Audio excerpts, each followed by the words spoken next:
¿Quedamos ahí? Sí. Sí.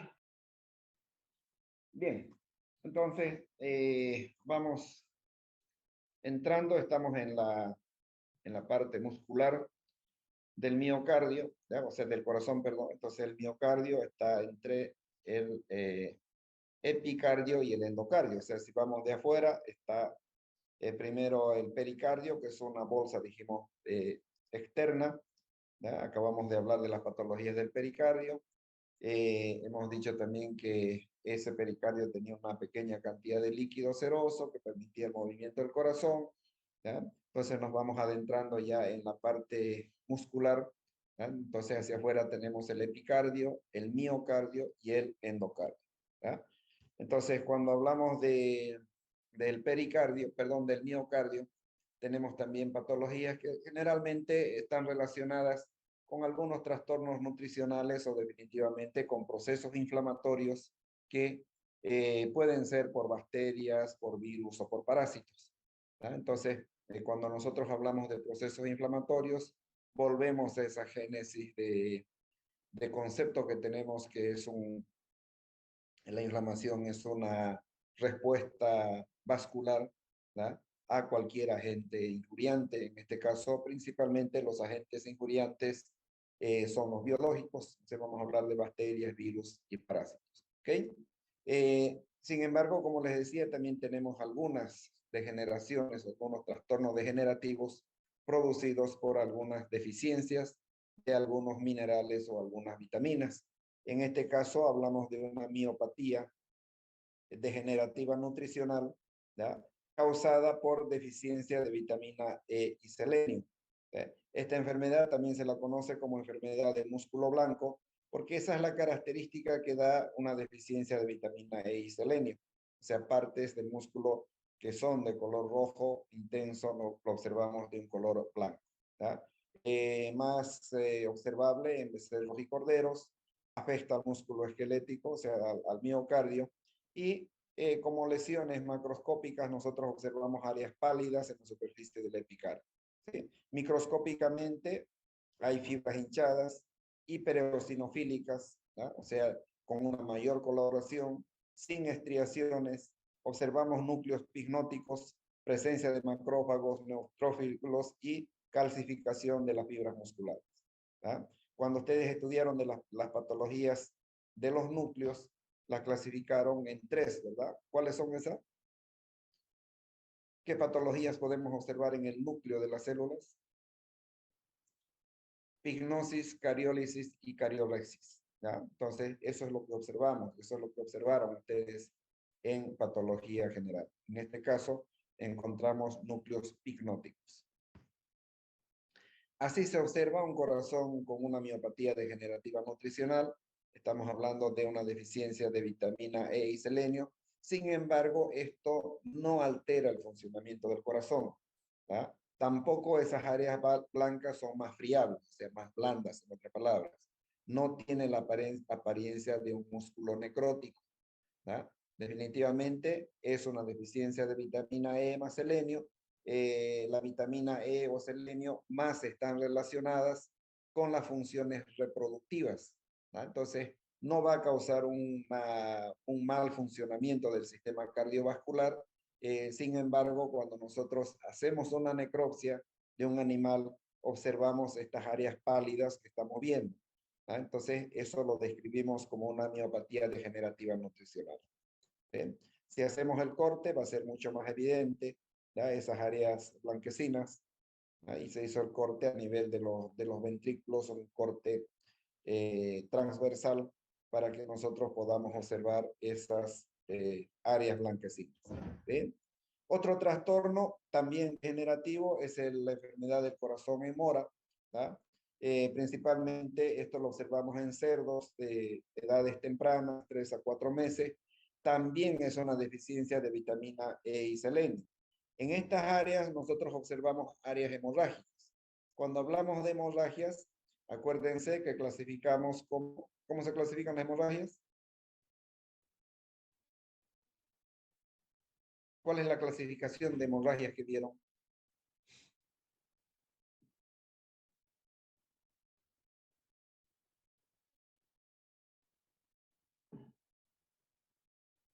¿Alguien sabe? Cuando observamos esos puntitos de la cabeza de un alfiler, ¿qué se llama?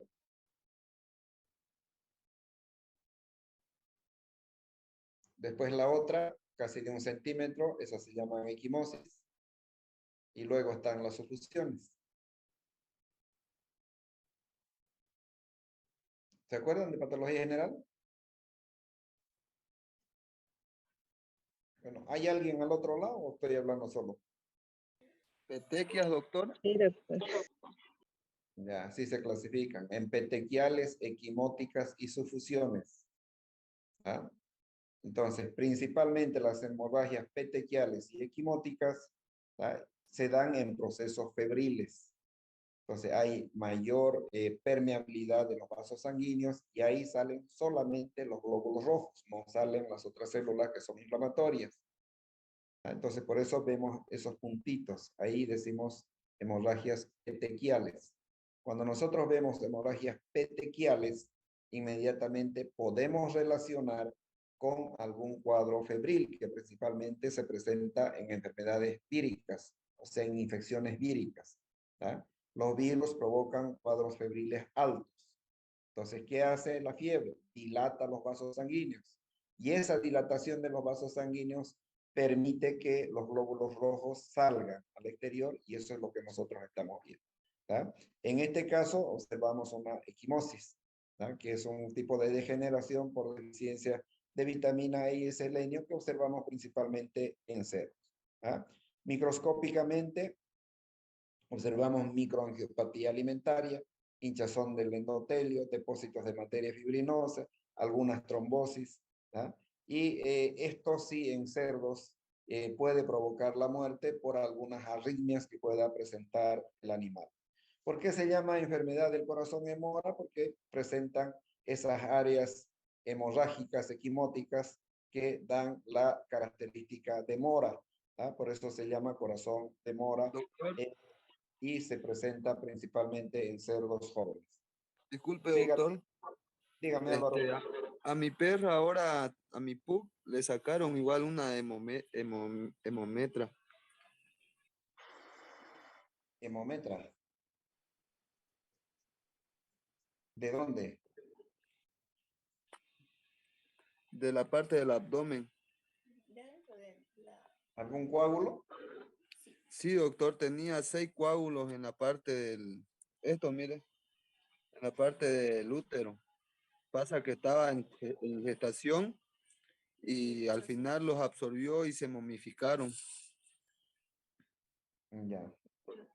Ya, entonces en el útero, no de la cavidad abdominal. Dentro de la cavidad del útero se encontraba eso, ¿no? Sí, doctor. Ya.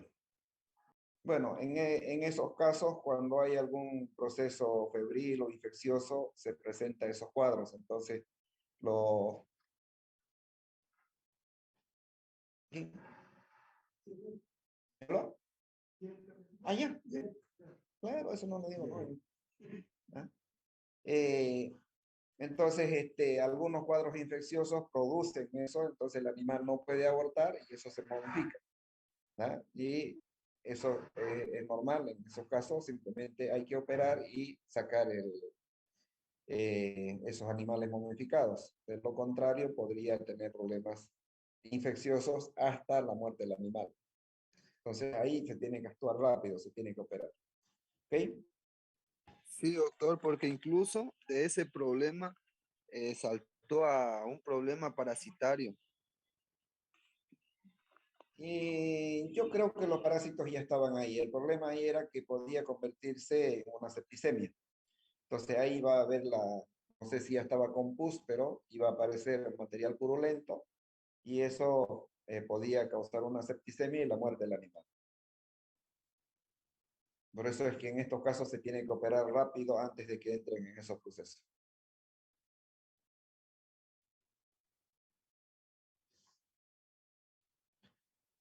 Bien, entonces ahí observamos otro en menor grado que los anteriores.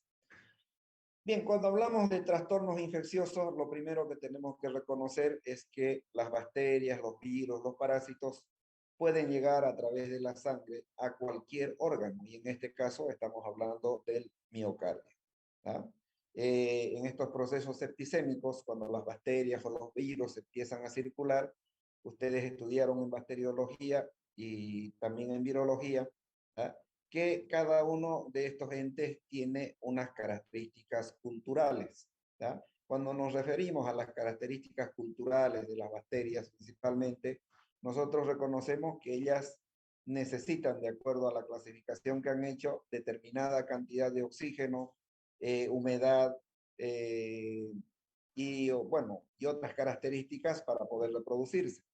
Entonces, ¿qué hacen esas bacterias? Ingresan al organismo y empiezan a circular, ¿no? Para eso yo les preguntaba cuál era la clasificación que habían hecho de las bacterias. Entonces, hay muchas clasificaciones, pero la que nos sirve para hablar de lo que estamos hablando, lógicamente, es de acuerdo al pH, ¿no? Entonces, las bacterias se clasifican en acidófilas, neutrófilas y basófilas, ¿no? Dependiendo del pH en el cual ellas puedan sobrevivir.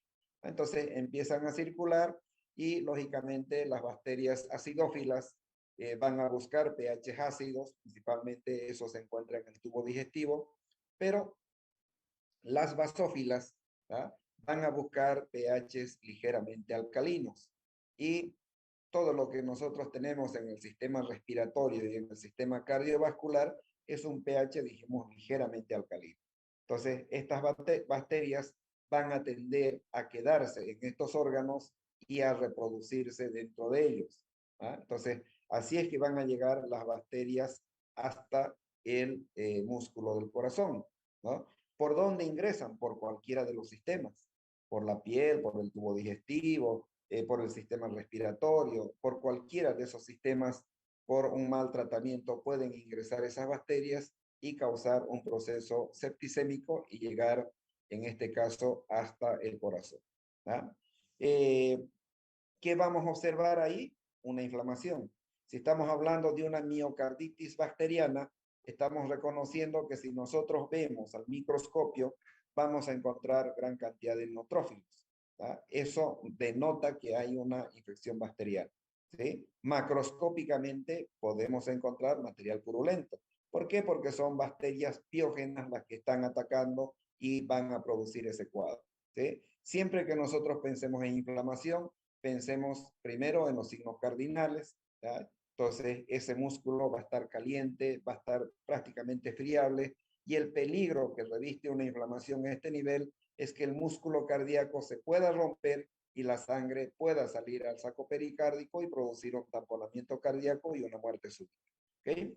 Entonces ahí tenemos una cantidad de bacterias, las principales, la listeria, el actinobacillus, el estreptococo, el arcanobacterium, que pueden producir esta enfermedad, ¿no? O sea, ellos pueden producir una inflamación del miocardio que para adelante nosotros vamos a conocerla como una miocarditis. En este caso, si encontramos el exudado que es neutrofílico, diremos que es una miocarditis neutrofílica. ¿Ah? Entonces, si es una miocarditis neutrofílica, es una bacteriana. ¿Okay? ¿Qué vamos a observar como lesiones? Edema, hay cambio de presiones, esos cambios de presiones dentro de la célula. Les acabo de pasar el texto de patología general. Revisen cuáles son los 4 factores que producen el edema, que se los voy a preguntar en el examen. Guerra avisada no mata caballo, ¿ah? Pero aún así algunos no se pueden aprender eso. ¿Okay? Entonces, esas 4 presiones hacen que haya una permeabilidad de la célula y el protoplasma celular salga hacia afuera, y eso conocemos como edema. Lo observamos en los espacios intersticiales, sí, también dice eso. ¿Ah? Pero además vamos a observar en otros espacios como en el abdomen, que le iremos dando diferentes nombres. Si en el abdomen será, dijimos, ascitis; si es en el tórax será hidrotórax; ¿verdad? Si es en el pericardio será hidropericardio. Entonces va a ir tomando diferentes nombres dependiendo dónde encontremos. Vamos a encontrar infiltración por células inflamatorias, en este caso principalmente neutrófilos. Eso denota que es una bacteriana, y también vamos a observar macrófagos en el intersticio y alrededor de los vasos sanguíneos. ¿Okay? Entonces, Los macrófagos, ya dijimos cuál era la función, ya sabemos que también son células inflamatorias. En estos trastornos infecciosos, macroscópicamente observamos el corazón traposo, ¿verdad? Pero además hay presencia de fibrina. Entonces, el corazón, cuando decimos que está traposo, no tiene la consistencia que debería tener. Y la fibrina es prácticamente como baba, o sea, es muy resbaladiza. Entonces, eso es lo que observamos cuando sacamos el saco pericárdico. ¿Ah? Eso nos denota que hay una enfermedad infecciosa en el corazón. Y lógicamente, no nos olvidamos de los signos cardinales que observamos. Si vemos al microscopio, ya este es el músculo cardíaco y lo que estamos viendo aquí son los núcleos de las células miocárdicas, estas rayitas más oscuras. ¿Ah? Pero todas estas células redondas que están viendo aquí, esas son células inflamatorias, ¿verdad? Entonces fácilmente las podemos reconocer y si movemos el micrométrico, vamos a poder ver el núcleo. Y nosotros viendo el núcleo podemos decir, podemos asegurar que son neutrófilos. ¿Ok? Entonces simplemente necesitamos mover el micrométrico para poder hacer ese diagnóstico, pero miren, a una primera impresión, estas células redondas que estamos viendo en esta parte no tienen por qué estar ahí. ¿Verdad? ¿Qué hacen neutrófilos, macrófagos, linfocitos, eosinófilos fuera de los vasos sanguíneos? Entonces, por eso decimos que el cuadro más fácil de diagnosticar al microscopio son las inflamaciones, porque simplemente vemos células inflamatorias y a partir de eso aplicamos la nomenclatura ASPE. ¿Ah? Entonces, primero reconocemos el órgano. Si no podemos reconocer el órgano, no hay más diagnóstico. Pues. Si no sabemos histología, estamos listos. ¿Okay? Pero si sabemos histología, estas son fibras musculares. Les vuelvo a repetir, esos son los núcleos de las fibras musculares, no tenemos que confundirnos, pero estas otras células redondas que estamos viendo ya son células inflamatorias. ¿Ok? Lo mismo pasa con las miocarditis virales. Seguimos hablando de una inflamación, simplemente que aquí el principal actor va a ser un virus. ¿Sí? Macroscópicamente vamos a ver algunas áreas blanquecinas, vamos a ver alguna dilatación, otra vez el corazón traposo, la presencia de fibrina, al momento que estemos haciendo el corte, pero si ya vemos al microscopio, lógicamente que vamos a observar mayor cantidad de linfocitos. ¿Sí? Entonces fácilmente son reconocibles los linfocitos. Miren estas células redonditas que están viendo, más pequeñas que las otras células inflamatorias. Esos son, perdón, los linfocitos. Entonces la presencia de linfocitos en cualquier músculo nos da la pauta de que es una infección por virus. ¿Ya? Entonces, en estos casos no podemos hacer nada, tenemos que esperar que pase el periodo de incubación de los virus, pero en el tema bacteriano podemos utilizar algún tipo de antibióticos. ¿Ya? Así se ve el corazón, podemos observar alguna dilatación, principalmente eso lo observamos en el ventrículo derecho, el corazón, como les dije, está pálido, traposo, ¿ya? Y también hay presencia de fibrina.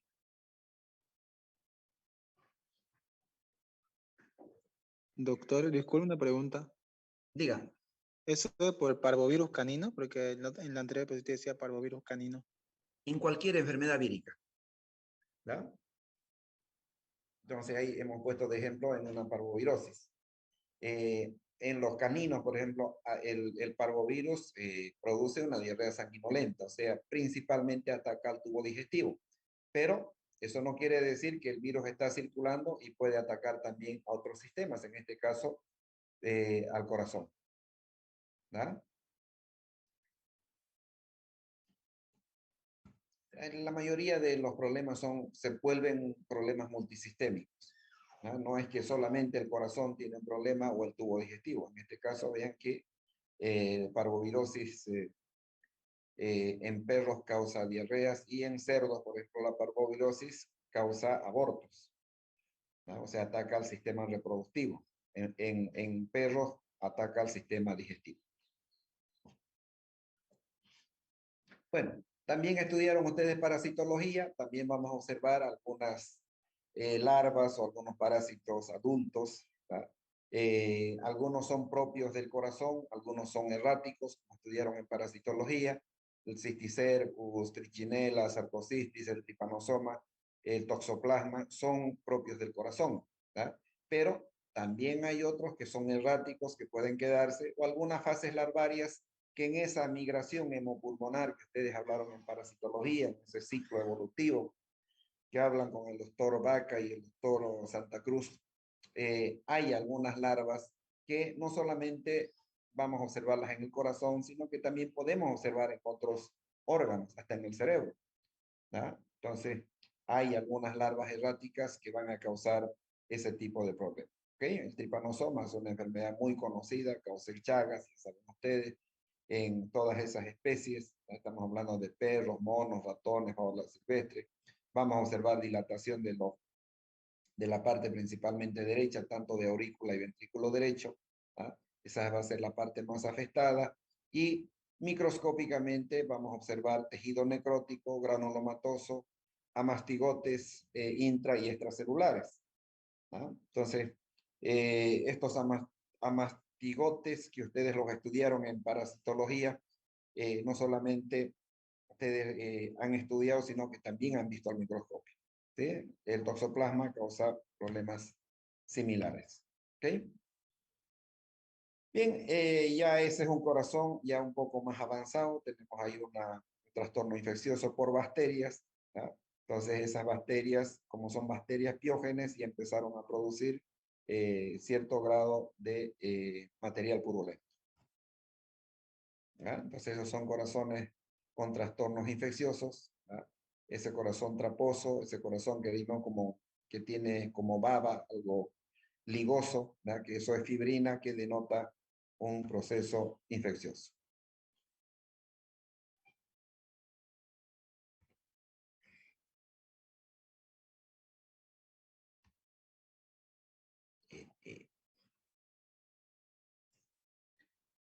¿Alguna pregunta? Vamos a cambiar a la...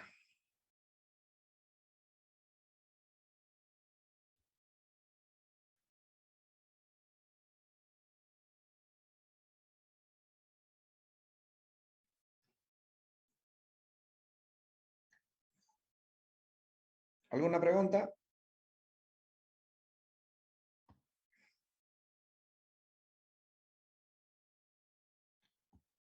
Bueno, si vamos a la parte más interna, está el endocardio. ¿Ya? Ustedes saben que dentro de ese endocardio hay estructuras que son las que dan sostén no solamente al corazón, sino también a las válvulas. Dentro del endocardio están las válvulas, ahí están los músculos papilares, ¿ah? Y todas las estructuras que ustedes conocieron en anatomía. Entonces vamos a conocer algunas patologías que se producen dentro del endocardio. ¿Ya? Entonces ahí hablamos de una mineralización. Esto puede producir una endocarditis ulcerativa, principalmente algunas miopatías degenerativas nutricionales que vienen por intoxicaciones de vitamina D o por ingestión de algunas plantas que pueden contener algunas toxinas. ¿Ya? Entonces, lastimosamente, en Bolivia no tenemos una clasificación de plantas tóxicas. En las épocas de invierno, ¿ya? Cuando prácticamente se nos mueren las plantas, con las primeras lluvias empiezan los rebrotes, y los animales que no son de las zonas, en veterinario utilizamos el término aquerenciado, ¿ya? O sea, no es de la zona, no conoce esa planta, puede consumir y causarnos una intoxicación. Entonces, estas intoxicaciones con vitamina D pueden producir mineralización en el interior del corazón, o sea, en la parte interna, en el endocardio. ¿Da? Y esas mineralizaciones van a restringir el funcionamiento del corazón. Entonces, cuando hay algún esfuerzo, también corremos el riesgo de que se nos rompa el miocardio y la sangre salga al saco pericárdico. ¿Da? Algunos trastornos degenerativos por deficiencias o excesos de algunos minerales son fácilmente reconocibles, ¿da? Cuando hacemos esa necropsia. Cuando nosotros abrimos el corazón, dijimos que tenemos que ser muy cuidadosos, en lo posible tener un chorrito de agua muy tenue, ¿da? Para que podamos ir observando tanto los músculos papilares como estas estructuras que se llaman. Esto que estoy marcando. ¿Cuerdas Esto, tendinosas? cuerdas tendinosas. ¿Ya? Entonces tenemos que ir observando cómo están las válvulas, cuál es la composición, si evidentemente observamos todas las estructuras anatómicas que nosotros conocemos. ¿Ok? Ahora, no es lo mismo una endocarditis que una endocardiosis. Cuando estamos hablando de una endocarditis, simplemente estamos hablando de la inflamación de alguna estructura que se encuentra en el endocardio. ¿Ah? Y cuando hablamos de una endocardiosis, o sea, la terminación osis, significa degeneración. ¿Ah? Entonces, ahí definitivamente no hay tratamiento que podamos hacer, y si es en las válvulas, en el caso de humanos, se recurre a un cambio de las válvulas. ¿De dónde sacamos esas válvulas? Esas válvulas pueden ser sintéticas, pero en la mayoría de los casos son válvulas de cerdo. ¿Ah? A medida que va avanzando esto, los animales transgénicos, dijimos que vamos a observar mayor cantidad de trasplante de órganos o de partes de órganos entre humanos y animales. Y en este caso, el cerdo es el que tiene una fisiología muy similar a la nuestra, y a partir de eso se está empezando a hacer diferentes trabajos. Han visto que hace unos meses atrás se trasplantó con mucho éxito un corazón de cerdo a un humano, y logró sobrevivir alrededor de 2 meses o un poco más. ¿Ah? Entonces se sigue haciendo esos trabajos. Dentro de poco va a ser normal trasplantar algún otro órgano de un cerdo o un animal. Lógicamente son animales transgénicos que previamente se les introduce la información genética del futuro paciente.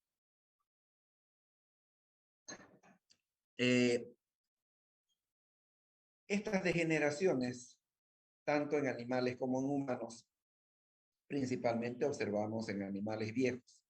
¿Ah? Entonces, como decimos, con el uso se van degenerando las cosas. ¿Ah? Lo mismo pasa con los adultos, con los humanos, perdón. ¿Ah? Entonces, mientras más viejo sea, lógicamente presenta mayor cantidad de patologías que pueden ser corregidas con con alguna cirugía. ¿Okay? Macroscópicamente nosotros observamos algún tipo de engrosamiento de las válvulas, nudos perlados, que es muy común, pérdida de la elasticidad de las válvulas, principalmente eso impide el funcionamiento. Esas válvulas se vuelven del color opaco, blanquecino. Esto es lo que vamos a observar cuando nosotros estamos haciendo esa necropsia. Entonces es muy importante que en las necropsias observemos como prosectores, o sea, como lo que estamos haciendo la necropsia, a detalle toda la anatomía del corazón. ¿Tá? Por eso es que primero nosotros en veterinaria estudiamos anatomía, que queremos ver cuál es la estructura. ¿Sí? Después estudiamos histología, después estudiamos fisiología para ver el funcionamiento. Y cuando ya estamos en patologías, simplemente relacionamos lo que nosotros aprendimos, lo que es normal, ¿verdad? Y tratamos de buscar lo que es anormal. ¿Ok? Entonces, las válvulas engrosadas, los nódulos perlados, esas cosas son anormales. Entonces, tenemos que describir el color, el tamaño, dónde se encuentra. ¿Ah? Entonces, todas esas cosas nos van a permitir hacer un buen diagnóstico. ¿Sí? Microscópicamente hay proliferación del tejido conectivo mixoide, fibroelastosis subendocárdica auricular, y eso principalmente se da por las regurgitaciones que pueden existir desde el ventrículo hacia la aurícula. ¿Ah? No tenemos descrito cuál es la causa, o sea, cuál es la etiología que produce esto. Simplemente relacionamos con la edad de los animales, ¿tá? Y hay probablemente la presencia de algunas endotoxinas o exotoxinas que puedan dañar todo el sistema cardiovascular. Y hemos dicho que nuestro organismo tiene 3 sistemas de eliminación: ¿tá? El tubo digestivo, el sudor y la orina. ¿Ah? Entonces, a través de la orina nosotros eliminamos las toxinas del metabolismo intermedio. Y cuando hay un problema renal, lógicamente esas toxinas vuelven a recircular, y al recircular por arterias, venas y el corazón, lógicamente puede haber algún daño a ese nivel. ¿Tá?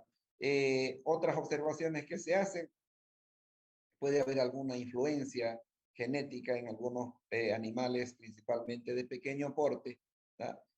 Cuando nosotros hacemos manipulaciones genéticas tratando de buscar algunas características que nos gustan a los humanos.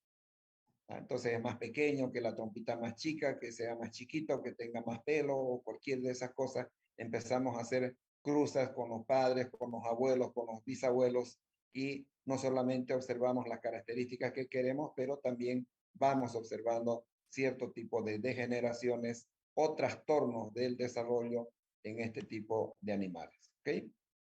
Ahí están los nódulos perlados de los cuales estamos hablando. Miren, fácilmente distinguibles, por eso es que tenemos que ir de forma pausada, haciendo este tipo de examen y describiendo las alteraciones que estamos viendo. Miren, ahí está. Entonces, eso es una endocardiosis. Esto ya no es una inflamación, es una degeneración. ¿Sí?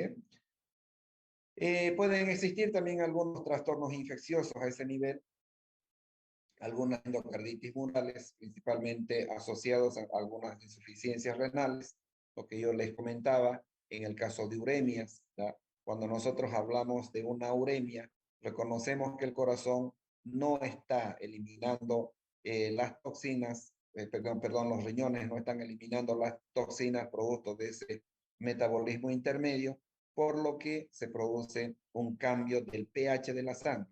Pasa de ligeramente alcalina a ligeramente ácida y eso produce daños en el endotelio y el subendotelio, ¿ya? Causando algún tipo de ulceraciones con infiltrados inflamatorios, lo que produce una trombosis. ¿Ya? En la clase práctica que hicimos arriba, yo les expliqué que cuando hablamos de trombosis, las trombosis se relacionan con un daño en el endotelio o el subendotelio. A partir de eso, hay una cascada de plaquetas y quedan otros componentes sanguíneos.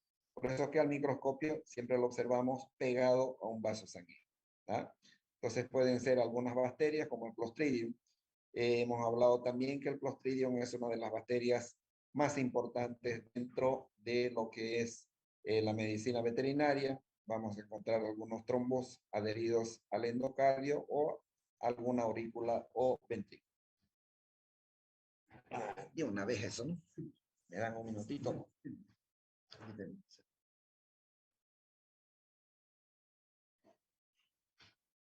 Sobre el pucho, el escupitazo, ¿sí? Beso, un ratito. ¿Hay uno? Ah, aquí.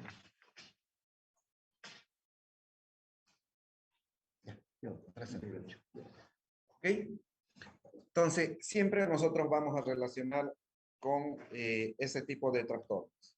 ¿Va? Pero como es un trastorno infeccioso, ya no, esos nódulos aperlados ya empezamos a observarlo ya como material purulento, pero ya consolidado. Entonces también eso lo vamos a observar, lo clasificamos o lo describimos como vegetaciones, ¿verdad? Porque se parecen al coliflor. Entonces podemos encontrar eso junto a las válvulas. Miren, estos son los riñones, no funcionan estos riñones, las toxinas que deberían eliminarse por acá vuelven a recircular y lo primero que nos van a dañar es el endocardio del corazón. ¿Falta uno?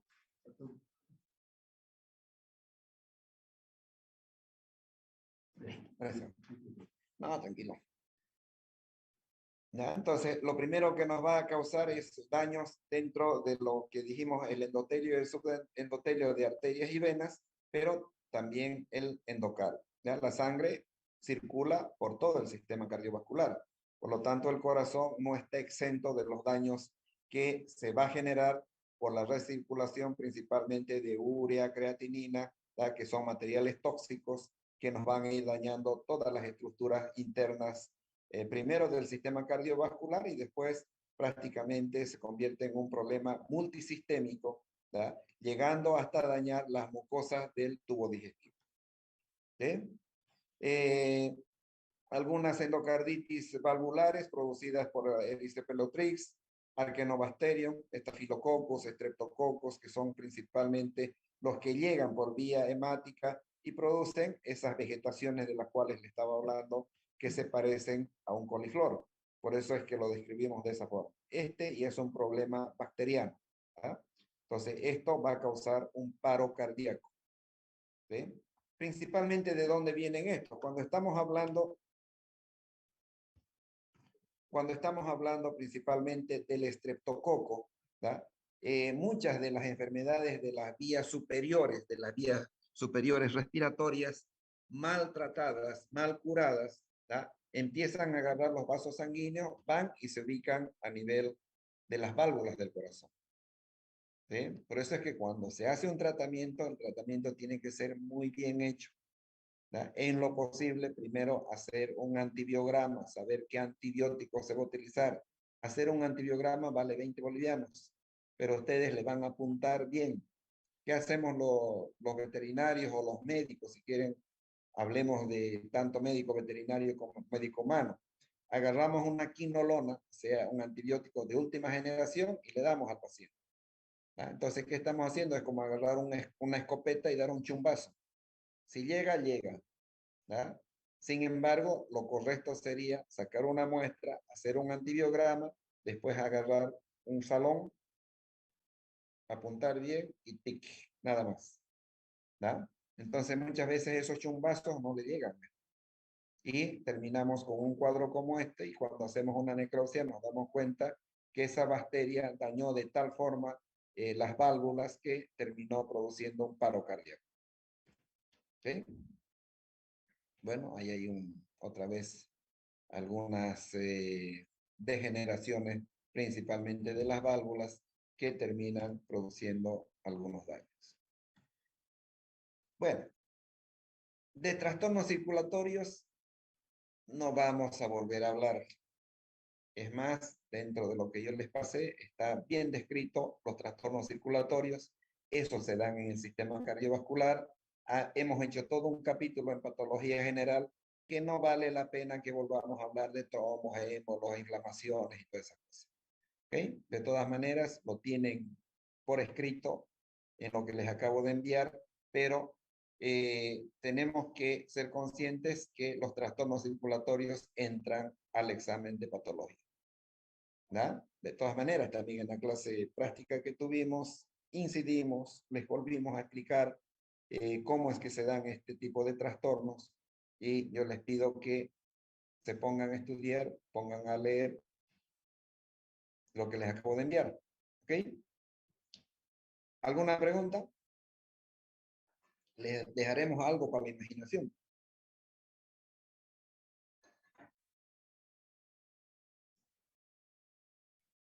Doctor, ¿el examen va a ser presencial? Presencial.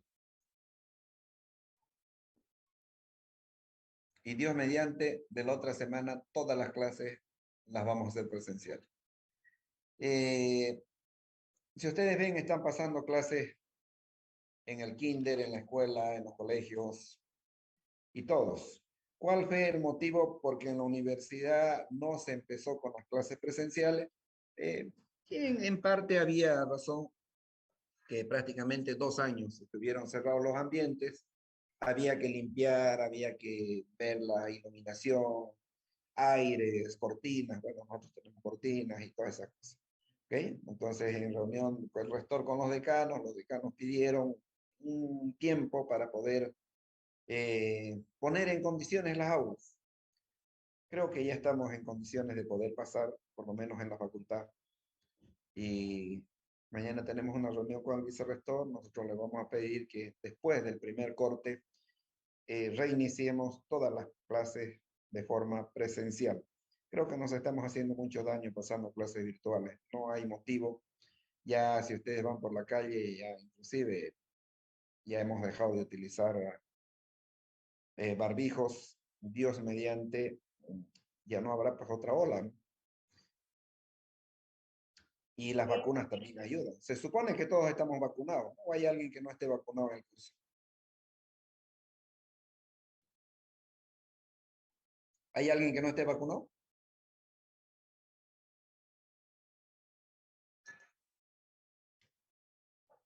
Todos estamos vacunados. Disculpe, doctor, lo que pasa es que sobre eso de las clases presenciales, Sería bueno que la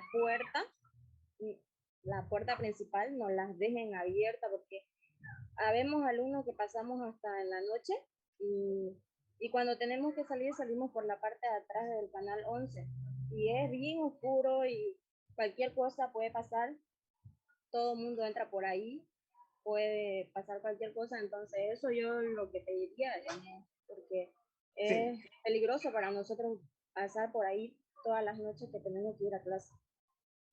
tiene toda la razón y también estamos viendo el tema de la iluminación, ¿no? Porque hay áreas todavía que están oscuras. Ya para que empecemos vamos a... bueno, hemos estado abriendo la puerta hasta las 4 de la tarde, que están trabajando hasta las 3, no hay personal, pero ya se tiene que reincorporar todo el personal. Y la otra puerta que no se estaba abriendo, el día pasado por ahí les pregunté, y parece que en alguna toma lo soldaron, lo vamos a mandar a desoldar, cosa que las dos puertas se abran y puedan ingresar tranquilamente, ¿va?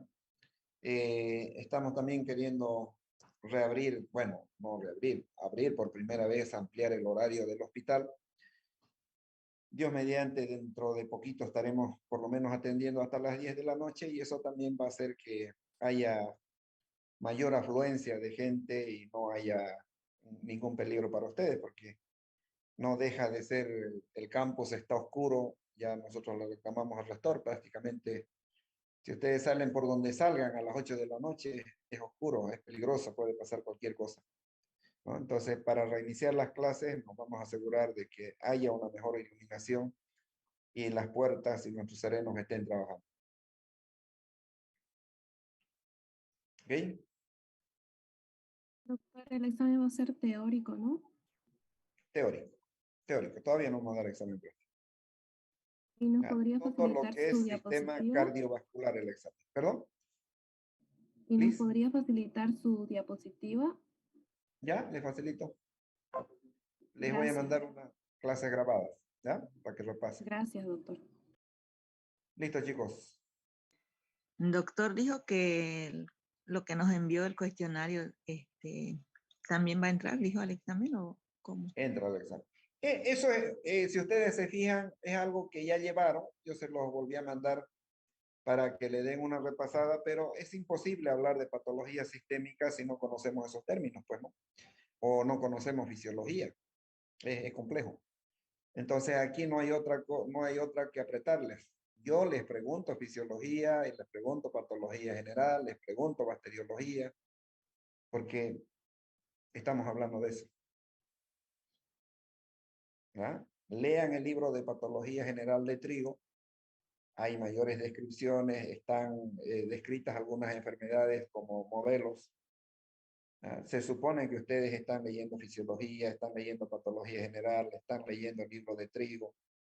Y bueno, todo lo que puedan leer para patología sistémica siempre va a ser poco.